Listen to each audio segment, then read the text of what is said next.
के दिखाऊंगा कि कौन सबसे ज्यादा तेज है। तो चलिए वीडियो में देरी नहीं करते, चलिए इसे खोला जाए और दिखा दे कौन सबसे ज्यादा तेज है।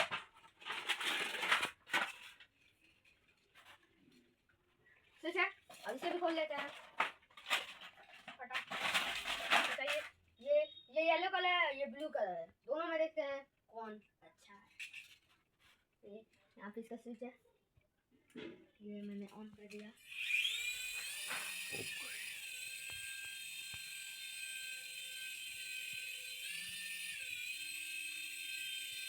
दोस्तों ये देख सकते हैं, ये बहुत अच्छी से उड़ रहा है। इसे अब हम बंद करते हैं। तो चलिए अब इन दोनों को एक साथ उड़ा के देखते हैं। ओ भाई साहब, ओ भाई साहब, ओ भाई साहब, ये देखिए, ओ भाई साहब, ओ भाई साहब, ये क्या हो रहा है? ओ भाई साहब, ओ भाई साहब, ये देखिए, ओ भाई साहब, ये देखिए, ओ भाई साहब, ओ भाई।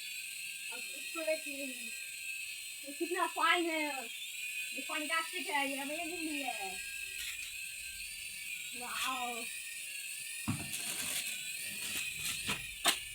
ओ भाई साहब, ये तो क्रैश हो गया।